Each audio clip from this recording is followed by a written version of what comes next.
Wall Street called it done. 88 fighter jets, $19 billion. Parts already moving through the supply chain, contracts drafted, timelines locked. In every American briefing room, the question was never if Canada would finalize the purchase. It was when. That is the psychology of inevitability.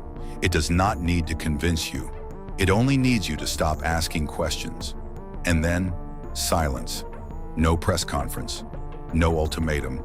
No headline. Just a pause. Quiet, deliberate, and utterly unexpected. Somewhere inside Canada's defense establishment, a decision was made to simply stop moving at the speed America expected. And that single decision would quietly unravel one of the most confident assumptions in modern defense history. This is not a story about fighter jets. It is a story about who actually holds power and who only assumes they do. For years, Canada lived in the gravitational pull of America's military-industrial complex. The F-35 Lightning II was treated as inheritance, not negotiation. A legacy handed down rather than a deal struck. Analysts repeated it because it was safe. Lobbyists repeated it because it was profitable. Even Canadian voices repeated it, because in that climate, refusing to believe in inevitability felt like strategic heresy. This is what institutional groupthink looks like from the inside. Nobody has to force a consensus. They only have to make the alternative feel unthinkable. Canada was drifting toward that jet not through analysis, but through inertia. The assumption that stepping outside the predetermined path meant stepping into irrelevance. Think about what it takes to build that kind of certainty. Boardrooms thousands of miles away calling it a formality. Executives treating a sovereign decision as a signature waiting to happen. It is a quiet form of pressure, no threats, no ultimatums, just an atmosphere so saturated with assumption that questioning it feels almost embarrassing. That is how inevitability actually works. It does not argue. It simply waits for you to stop resisting. But inertia is not strategy, and momentum is not proof. To understand what Canada was actually being asked to buy into, you have to understand what the F-35 truly is. It is not simply an aircraft.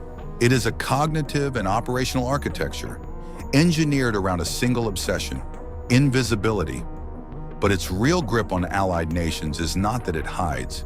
It computes, fusing chaotic battlefield data into a single picture, shared across a network where America sits permanently at the center, and everyone else is expected to plug in and conform. Under NORAD, that logic seemed airtight. A Canadian F-35 could land on any American base, receive seamless maintenance, seamless integration. To step outside that network, the narrative insisted, was to step into isolation. That is the oldest trick in the architecture of alliance. And Canada was the one that broke the spell. Not with defiance, with numbers. A Canadian Forces College report delivered the figure that cracked the entire narrative open. A mission-capable rate of just 36% for the F-35A in 2023. Sit with that. 36%, meaning on any average day, nearly 2/3 of the fleet could be grounded, not shot down, grounded by the sheer weight of their own complexity, waiting on specialized parts, climate-controlled maintenance bays, technicians trained on a system so intricate that readiness itself had become the enemy. Run that number against what Canada was being asked to commit to.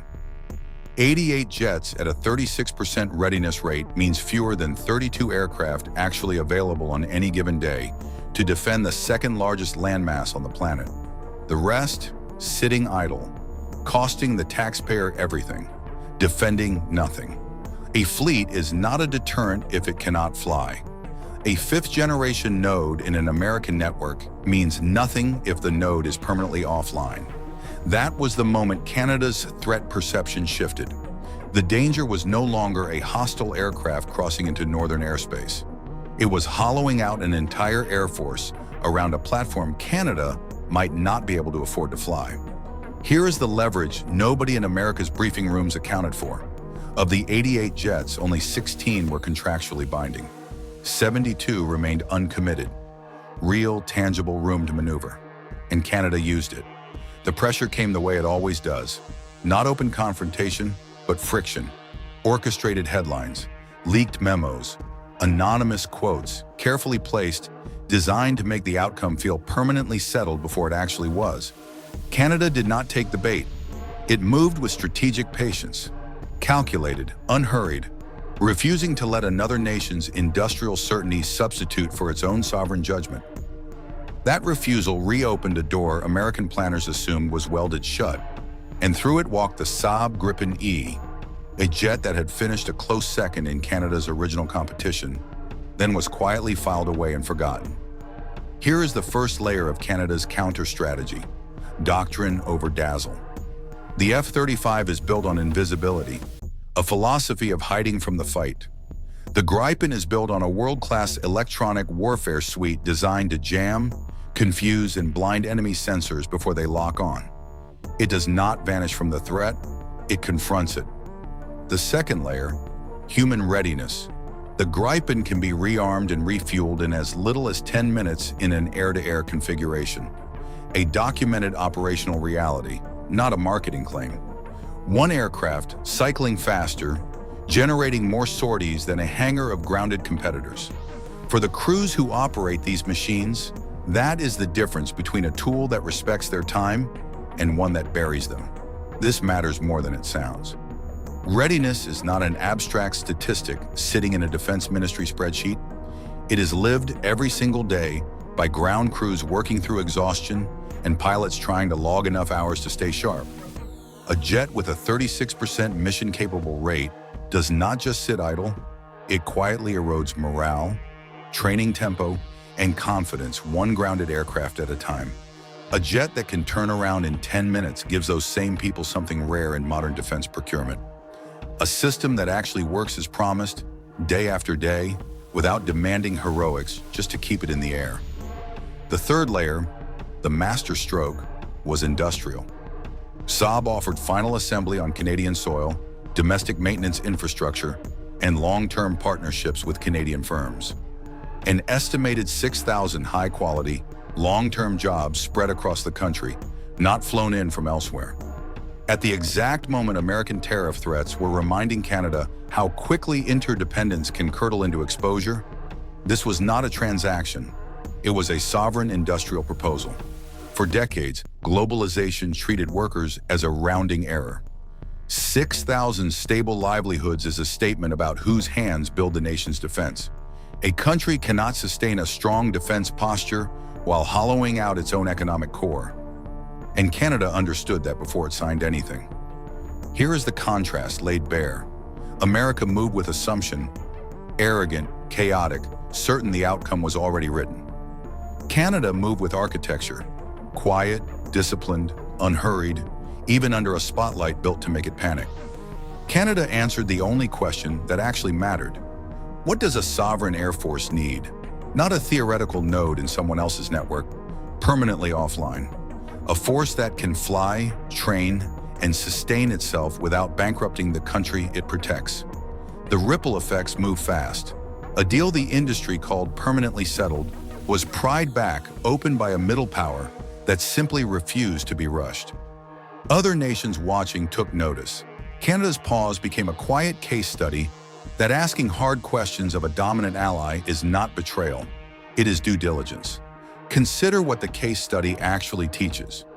Every middle power sitting inside the orbit of a larger ally faces the same quiet pressure Canada faced, the sense that loyalty means silence, and that questioning a dominant partner's terms is somehow destabilizing to the entire relationship. Canada's pause proved otherwise. It showed that a defense partnership built on decades of shared history can withstand scrutiny. It does not collapse the moment one side asks for evidence instead of assurances. If anything, it grows sturdier because it is no longer resting on assumption. It is resting on facts both sides can actually verify. That is not a small lesson. It is the kind of precedent that outlasts a single procurement decision entirely. This was never a story about winning a dogfight against an F-35.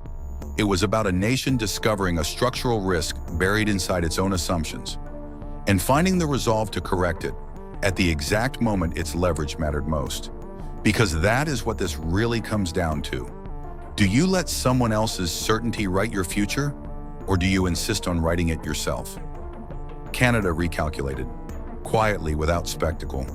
And in doing so, it proved that a middle power, moving with patience instead of pressure, can still write its own terms, even standing in the shadow of the most powerful military-industrial complex on Earth.